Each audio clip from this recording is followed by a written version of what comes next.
यदि आप इस चैनल से नए जुड़े हैं तो चैनल को सब्सक्राइब करके बेल आइकॉन प्रेस कर देना ताकि आने वाली हर कहानी के नोटिफिकेशन आप तक पहुंच सके। और कहानी जैसी भी लगे हमें कमेंट करके ज़रूर बताइएगा। होटल रंगीला पैलेस भोपाल शहर का एक जाना माना नाम और अपने बराबरी के होटलों में सर्वाधिक लोकप्रिय स्थान, हर समय भरा और खूब चलने वाला। पिछले 10 वर्षों से होटल के दोनों पार्टनर हरीश पटेल और रमेश पटेल सिर्फ अच्छे दोस्त ही नहीं बल्कि साफ सुथरे व्यापारी की तरह अपने होटल को ऊंचाई पर ले जाने को हर वक्त तत्पर रहते थे। तकरीबन 6 महीने पहले एकाएक हरीश बाबू की गुमशुदगी की रिपोर्ट रमेश पटेल ने थाने में लिखवाई। गहराई की तहकीकात के बाद कोई भी खोज खबर न मिलने के कारण सब कुछ बंद कर दिया गया। कुछ समय पहले सरकारी जासूस रहीम खान किसी केस की तहकीकात करने मुंबई से भोपाल आए। होटल रंगीला पैलेस में ही रुके।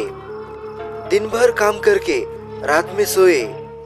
रात में एकाएक उसे आभास हुआ कि वह अपने कमरे में अकेले नहीं है। हड़बड़ा के उठ बैठे। देखा सामने कुर्सी पर कोई बैठा था। डर से गला सूखने लगा। बड़ी मुश्किल से पूछा, कौन है? जवाब मिला, मरने से पहले मुझे हरीश पटेल के नाम से लोग जानते थे। अब डर अपने चरम पर था क्योंकि हरीश पटेल केस को वो भी अच्छे से जानते थे। बहुत हिम्मत करके पूछा, आप मेरे कमरे में कैसे आए? जवाब मिला, मैं आया नहीं, मैं यहीं रहता हूँ। आपको देखते ही पहचान गया क्योंकि आपकी तस्वीर मैंने कई बार पेपर में देखी और आपके बारे में पढ़ा भी था। मैं तो बस इसी तरह के किसी मौके की तलाश में था जिससे अपनी मौत का बदला ले सकूं। मैं जहर देकर मारा गया और इसी कमरे के पलंग के नीचे एक बॉक्स बना, मेरी लाश उसमें रखकर दफन कर दिया गया। उसके ऊपर सीमेंट करके छुपाने के लिए पलंग को रख दिया गया। हरीश जी से पूछने पर कि वो क्या चाहते हैं, उन्होंने कहा कि वो अपने मौत का बदला चाहते हैं और दुनिया को बताना चाहते हैं कि कैसे उन्हें मारा गया और कातिल कौन है। अगले दिन रहीम खान निकल गए और फिर कोई 1 साल बाद वही कमरा, वही पलंग पर रहीम खान की लाश पड़ी थी, पर उनकी आत्मा के रूप में खुद कुर्सी पर बैठे थे। हरीश पटेल कमरे में चहलकदमी कर रहे थे। आखिर उन्होंने पूछा, मैंने अपनी जान कैसे गंवाई? आपको सारी चीजें बतला दी थी, फिर क्या हुआ कि आप भी फंस गए? अब थोड़ी देर में आपकी लाश भी उसी डिब्बे में मेरे लाश के बराबर रखकर बंद कर दिया जाएगा। आप भी गुमशुदा की सूची में शामिल हो ही गए। बोलकर हरीश पटेल जोरों से हंस दिए। फिर बोले, ये तो बता दे आखिर हुआ क्या? रहीम खान बोले, मुझे माफ कर दे, मैं आपको दिया वचन अपनी पैसों की हवस के सामने भूल गया। आपसे मिलकर अगले दिन मैं सुबह आपके पार्टनर रमेश पटेल से मिला। उन्होंने अपना परिचय दे आपकी सारी कहानी उन्हें बताई तो वे डर गए और मुझे हर वर्ष अपना मुंह बंद रखने के एवज में एक बड़ी रकम रिश्वत देने की बात बोली। साथ में पहली किस्त भी दे दी। मैं पैसे लिए अपने घर चला गया। आज भी अपने दूसरे किस्त के लिए आया था। शरबत में कुछ हो सकता है, जासूस होने के बाद भी भूल गया। पैसे की लालच में हरीश पटेल बोले, चलो अब आप भी मेरे साथ ही बॉक्स में रहेंगे और हम इंतजार करेंगे फिर किसी के लिए जो हमारी मौत को दुनिया के सामने ला सके।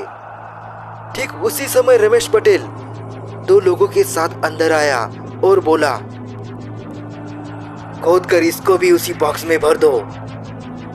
सुरेश और मनोज बड़े पक्के दोस्त थे और फिल्म देखने के भी बड़े ही शौकीन थे और आज भी वो दोनों आधी रात का शो देखकर लौट रहे थे। छोटा सा शहर था। आधी रात का वक्त था। सवारी कोई मिली नहीं तो दोनों बातें करते हुए पैदल ही जा रहे थे।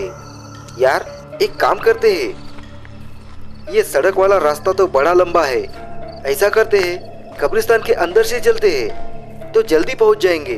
अबे तो पगला गया है क्या, जो आधी रात में कब्रिस्तान में जाने की बात कर रहा है। चल यार घर जल्दी पहुंच जाएंगे और क्या, वैसे भी वहां तो सिर्फ कब्रें हैं, उनसे क्या डरना। सुरेश के जोर देने पर मनोज राजी हो गया और ये बात सच थी कि कब्रिस्तान को पार करने से आधी दूरी कम हो जाती थी। दिन के वक्त कुछ लोग इसका इस्तेमाल भी किया करते थे शॉर्टकट के लिए। अब सुरेश और मनोज कब्रिस्तान में घुस गए। वाकई उस वक्त का माहौल बहुत डरावना था। रात के सन्नाटे में उल्लू की आवाज बड़ी डरावनी आ रही थी। कब्रें शांत थी, पेड़ भी भयावह लग रहे थे। सुरेश बोला, यार मनोज, तुझे याद है जो हत्यारा डेविड था, उसकी कब्र भी इसी कब्रिस्तान में है। नहीं मालूम यार, कौन था ये डेविड, तुझे पता है तो तू बता दे। कमाल है यार, तुझे डेविड के बारे में नहीं पता, किस दुनिया में रहता है तू। डेविड बहुत ही क्रूर कातिल था, उसने एक ही घर के 5 लोगों को कुल्हाड़ी से काटकर मार डाला था, और तो इतना ताकतवर था कि पुलिस वालों को भी काबू में नहीं आ रहा था। रिवॉल्वर की 6 गोलियां खाकर ही मरा था वो राक्षस।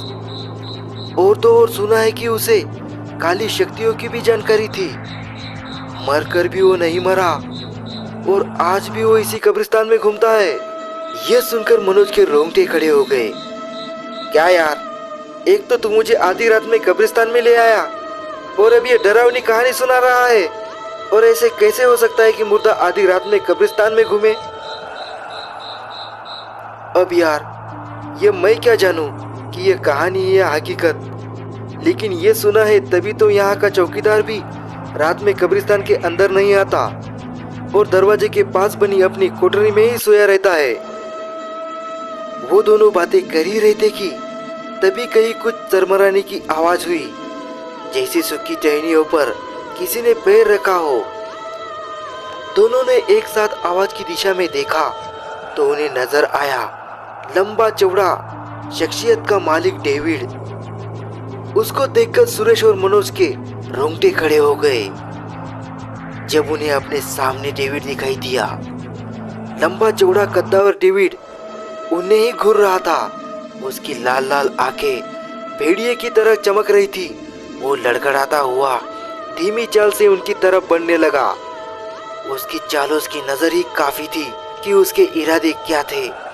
वो दोनों भागना चाह रहे थे, लेकिन उनके पैर डर की वजह से जम गए थे और दोनों बस खड़े खड़े कांप रहे थे और डेविड उनके बिल्कुल सामने आ गया। मैं मरकर भी नहीं मरा हूँ, मेरी रूह अभी तक मेरे जिस्म में मौजूद है, लेकिन अभी मेरे भीतर इतनी ताकत नहीं कि इस कब्रिस्तान के बाहर जा सकूं, और अब मुझे वो ताकत तुम्हारे खून से मिलेगी। डेविड ने सुरेश और मनोज की गर्दन दबोच ली। उसकी पकड़ लोहे के शिकंजे के समान मजबूत थी, जिससे छूटना नामुमकिन था।